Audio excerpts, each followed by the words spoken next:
Pero ito lang. Ito pa lang. Masarap na siya. Hello, hello! So today, samahan niyo akong gumawa ng Thai papaya salad or somtam, kung na-pronounce ko ng maayos. So kakanood ko to ng mga Thai mukbang.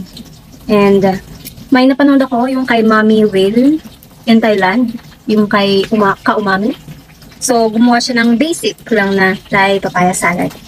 So I have here papaya at kamatis.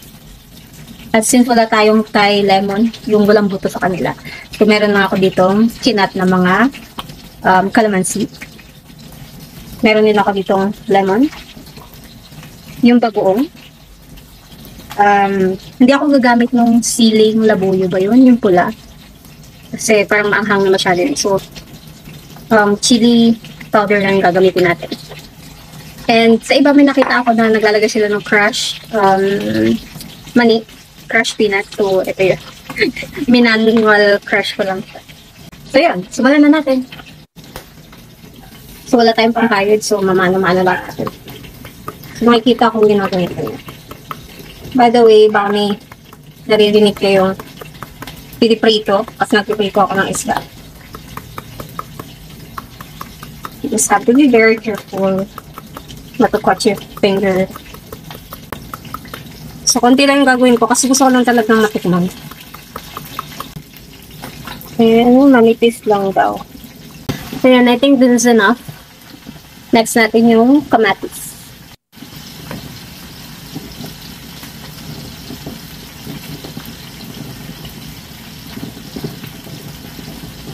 Since wala tayo nung dikdikan, dito na lang. So, pagsasama-samahin lang natin yung mga ingredients. So, kamatis, yung crush, peanuts, and then calamansi.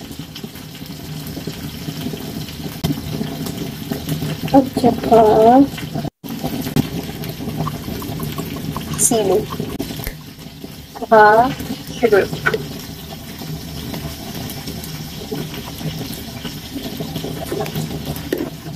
Tansya na lang. And nakita ko nilagyan nila ng patis, pero hindi ko kasi alam kung gaano ka alat to. So, ito muna yung ilagay natin.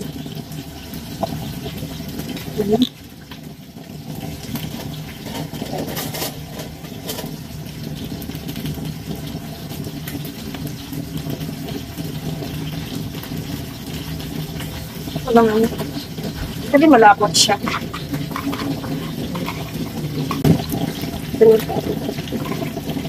Tignan natin. Dagdagan natin ang sili.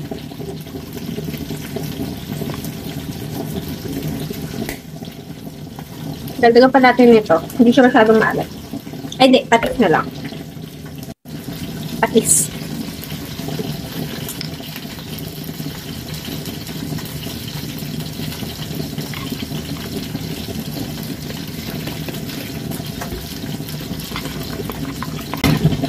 And then, lagyan na natin siya dito.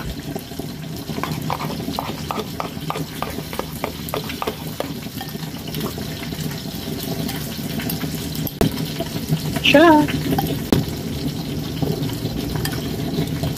Taste test. Parang hindi naman ito binababad or ano.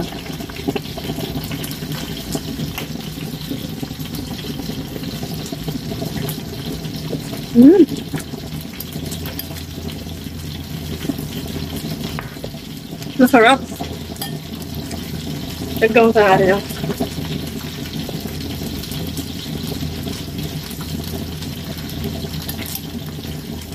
In fairness, masarap. O crunchy ng papaya. Tapos yung hindi siya masyadong maalat.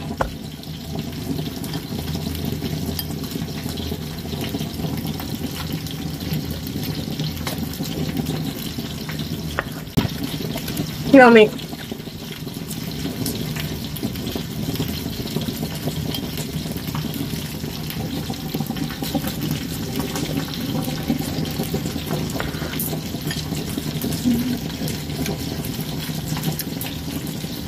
Masarap. So, yung iba nilalagyan pa nila ng string beans, saka ibang gulay. Mas maganda kasi siya colorful din kapag mga green. Pero ito lang. Ito pa lang. Masarap na siya. Saka masarap yung combination ng peanuts